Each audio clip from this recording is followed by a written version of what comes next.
Hi guys, James at RampantLionReviews again for you today with another beer review. For this one we are going to head over to Japan once again, as you may have guessed from my football shirt, and this beer is another one that was given to me at Christmas by my girlfriend Michiko, so a big thank you to her for this one. So we're going to return to Tottori Prefecture today, which is of course home to Daisen G Beer, and we're having a taste of their Yagou today, which is brewed using one of their own sake rices. This company of course is part of a bigger company called Kumezakura, who are meant to be a really quite nice sake producer actually, so hopefully I can review one or two of their sakes for you when I'm over in Japan again at Christmas time. But this beer should be really nice. It's rated 88 overall on Rate Beer. It comes with a high recommendation from my friend Koji, who runs liquor store Asahiya in Taishibashi, Maichi, Osaka. He's got a great beer shop there, so make sure you check out his Facebook link in the description below. He's never put me wrong with a beer, and he says he really likes this one, so I'm sure it will be pretty damn good, and I hope you guys enjoy the review. But anyway, as is usual with my beer reviews then, I'll tell you a little bit about the brewery. If you want to get straight to the tasting, just fast forward. All the usual links are in the description below. That's the brewery website, the link to my other reviews I've done from Daisen G Beer before. No doubt I'll add more of them in the near future, probably in the summertime when I'm over in Japan once again. There's all the usual social media. If you want to see more beer reviews, do subscribe to the channel. The whole channel of course has a geography based tagging system, so you can go into the home page and search for beer based on country, city or state, whatever it is you're interested in. Do check out the playlist of beers from different countries. There is one there for all my Japanese beers that I've done before. You can of course check out Casey and Eric at Sotogami Akihabara, two really nice American guys who review Japanese beer. You'll find their link in the description below as well, and as always please do get in touch and let me know some of the other beers and breweries that you guys would like to see me review. Always interesting to hear from you guys, and the support that you give the channel is hugely appreciated. So anyway, to tell you a little bit about Daisen G Beer then and Kumezakura Shuzo. So like I mentioned to you, Daisen G Beer is a brand of Kumezakura Shuzo, who are based in Tottori Prefecture, and this of course is an old sake brewery that was established back in 1856. So the beer production actually began in 1997, and it's done jointly between Kumezakura and Sanin Sanzo, who are actually a producer of high pressure gas. And as I've said in many of my Japanese reviews, there's actually a lot of really unusual companies that you wouldn't expect to be involved in craft brewing. A lot of these guys do have an interest in it, and there's one in Tokyo for example that is brewed in a furniture store. I mean, go figure. There's a lot of really strange company histories when it comes to Japanese craft breweries. But this brewery, like I mentioned to you, are from Tottori Prefecture, actually from very close to Yagou city, and in that local area there's a mountain which is called Hoki Fuji, but its official name is Daisen, and this of course is where the brewery takes its name from. So the head brewer at Daisen G Beer is Hideki Hide Iwata, who actually graduated from Shimane University, where he'd studied microbiology, and when he graduated he heard that Kumezakura were actually to begin producing beer, and he'd always been really interested in sake brewing, but he was even more interested in the prospect of producing some craft beers. But this area is actually really rich in natural resources such as water, and of course they've got the volcanic soil as well. But the water in the brewery actually comes from the Jizotake spring, which is supposed to be one of the top 100 springs in Japan, and the brewery also produce some of their own products as well. They've got the Daisen Gold barley, which comes in early summer. They've got hops in the summer as well, and the Yamada Nikishi sake rice, which is in this beer actually. It's produced in the autumn. And yeah, as I say, mainly it produces this beer, and apparently their hop production was actually inspired by Shiga Kogen, but also by the rising hop prices. They do have their own hop variety, which is called Wein, which is of course from the German word to dedicate. It may also be a tribute to Weihenstephan, of course, the oldest brewery in the world and in Germany. But the brewery have actually grown substantially since their opening, and Hide has actually produced many experimental beers, and he often tweaks his recipes as well, so the beers that you get every year, they might just be that little bit different. But they also have the Gambrinus restaurant in Hoki, actually near Yagou as well, so hopefully I can get out to Tottori Prefecture one time and check it out. It's supposed to be a really quite nice area, and obviously there's some really good local beer there as well. These guys do have quite a few different beers. I'll put the brewery website in the description below, like I said, and you can check all of them out. They are pretty highly rated. I've tried the wheat wine before, I've also tried the IPA, but I've not reviewed it on the channel for you yet. But like I say, I will produce more reviews from these guys over the summer while I'm back in Japan. But yeah, let's get on to the tasting of this beer then. So as I said to you earlier on, this beer is 7% rice beer, and it's brewed with the Yamada Nishiki rice, sorry, that these guys produce in Tottori Prefecture. So it should be really nice. I'll just bring up the camera and let you have a little look at the artwork on this one before we open it up. There you can see there's the nice Japanese characters on this one. Most of it is kanji, of course, but you can see down here, this is the hiragana, the one that I can actually read. I'm not very good at kanji yet. I can read hiragana and katakana, but not kanji, and you can see it says Yagou. So Y-A-G-O-U, it should come out as, although Americans do their hiragana and katakana, when they translate it into Romaji, it can be a little bit different from the other ones. But there you can see, this is the typical Daisen G Beer bottle cap. There you can see the Daisen mountain on there, and you can see it on the bottom of the bottle there too. So really nicely presented. This one a bit different from the other artwork on some of the other beers that you'll find from Daisen G Beer. But without further ado then, let's get this guy open and we'll get on with the tasting then. So yeah, nice smoky opening on this beer, and let's get it out into the glass. And I tell you something, you can really smell the sake rice on this one. It's a very, sake has a very distinctive aroma. If you've watched a few of the sake reviews that I've done, you'll see it really it has this really distinctive aroma. It's a lovely sweet rice kind of thing. But look at that, you can see the head just fading away on this one very, very quickly. But this beer, as you can see, is a really quite bright yellow. If I hold it up to the light, it's almost the same colour as the likes of a sort of Belgian wit beer, or it could even be like a sort of New England style IPA that you get in America. It could just be fruit juice, this beer. Very, very hazy. As you see, if I put my fingers behind it, there is a degree of transparency to the beer, but mainly it is quite opaque. There's some big bubbles sticking towards the side of the glass, and quite a few little ones just going up towards the bottom of where the head should be. It was a pure white head, of course, but that just faded away to be a very thin foamy layer. So let's take a closer look at the aroma of this one then and see how we get on. Oh, that's quite unusual actually. It really does just smell like a Belgian wit beer, or a Belgian blonde or something like that. It's got that big doughy bready yeast that you normally expect of a Belgian beer. There's a sort of wheaty spice to it, a little bit of the kind of banana esters, maybe a little bit of that bubblegum kind of character as well. It really does smell like a Belgian style beer, this one. It's quite unusual. You can smell a bit of the rice when you go further back from it. Like I was saying, that sake rice comes out of this beer just as you're kind of pouring it, and it's when you go further back from it that you really notice that. And when you take the beer in a bit more deeply, you can detect it underneath. But if you're not used to the smell of sake, then I guess that's something that might be quite difficult for you to pick up. But then again, most people that are going to be watching this review and have tried this beer will be watching from Japan, of course. This is a beer that you're probably not going to get outside of Japan, as far as I know. Although if you do find it outside of Japan, do let me know in the comment section below. That would be interesting to hear. But like I say, quite like a Belgian wit beer or blonde ale, this one. There's a bit of floral aromaticity, a bit of grassy hop, a little bit of citrusy character in there as well.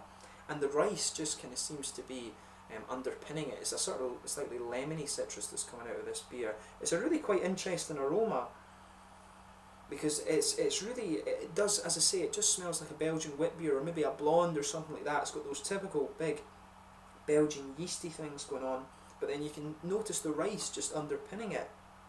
It's a really quite interesting and unusual aroma, this one. So as I always say with beers, just take a little bit of time and enjoy the aroma you're going to get out of them. That's half the experience when it comes to craft beer and sake and whiskey and things like that.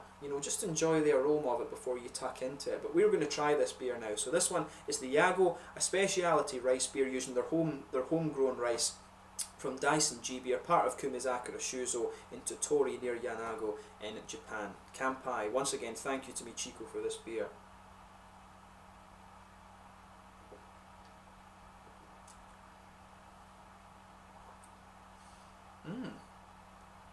Now that is quite unusual. Even in the flavour, it really does come across as more of a kind of Belgian beer. It's in the aftertaste. It really is in the aftertaste where you start to get these nice kind of rice flavours out of this one.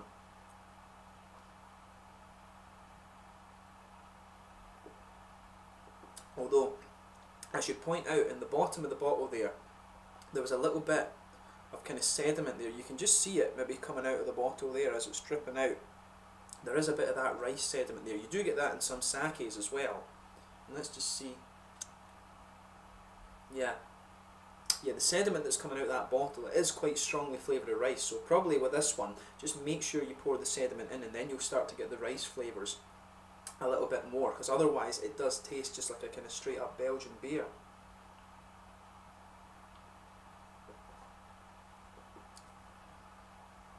But this is nice, you know, there's no mistaking with this one.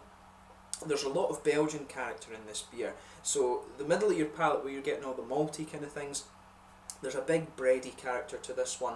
You know, you can feel a little bit of a pale malt character underneath, but really it's a big bready character. There's some doughy yeast in there. There's a little bit of the kind of spicy character, maybe like clove or something. There's a little bit of banana and sort of bubblegummy flavour right in the middle of the palate. You know, you've got everything you'd expect of like a Belgian wit beer, and even a little bit of a kind of Hefeweizen character, but more of a Belgian wit beer this one. It's definitely got that big, typical Belgian bready, yeasty presence in the middle of the palate.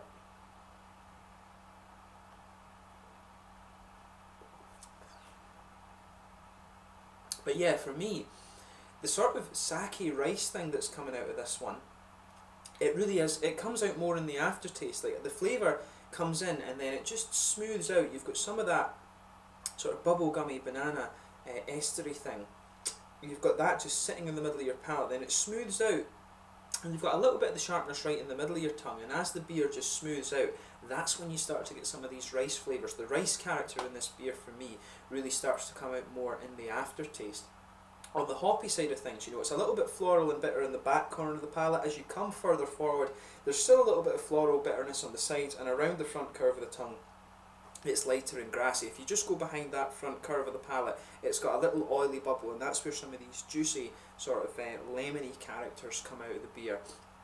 And it, as I say, you know, it really is like a Belgian wit beer, this one. It may well be that they were intending to brew this beer to be a sort of Belgian wit beer but brewed with rice. And you know, that's an interesting proposition, that actually. Of course, if you've tried, probably the most recognisable Japanese craft beer for a lot of people that will be watching the channel will be the Hitachino Nest beers, and they use rice and age their beers in sake barrels and things like that. And it's a really interesting technique. You know, a lot of breweries in Japan will combine sake brewing techniques with beer, with more modern beer brewing techniques, and it tends to work. It really can work out quite well if it's done properly, and Daisen G Beer are certainly a brewery that know what they're doing.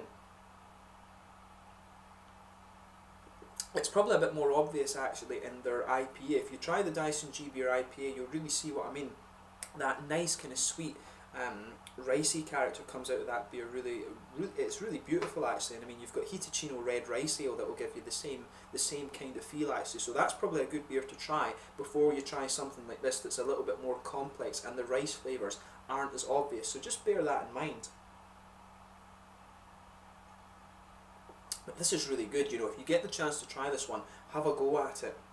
The ricey character that I'm getting on the end of this beer is quite sweet, and the lingering flavours into the aftertaste, you know, there's a little bit of floral character, there's some of the sort of lemony citrus, and there's a little bit of that kind of bready, that's kind of strong, sort of bready, doughy yeast kind of thing coming out of it. That sits in the middle of the palate as well, but it's just, I really like how the kind of rice flavour just underpins this beer. But do make sure, like I say, if you're going to try this beer, try a few things like maybe the Hitachino red rice, or try their IPA and stuff, and really get the feel of these kind of flavours that you should be looking for. Otherwise I think you might not be able to appreciate this beer in the way that it's intended. For me, it's a really good beer because I'm used to these flavours. And you know, try a little bit of sake as well. As I always say, sake is beautiful, but just make sure you don't mistake it for shochu. But try a sake, get used to the kind of flavour, the sort of flavour scope that you have from sake, and then try this beer. This one's definitely for a more, for somebody who's more used to these rice flavours. There's no doubt about that, but it's a really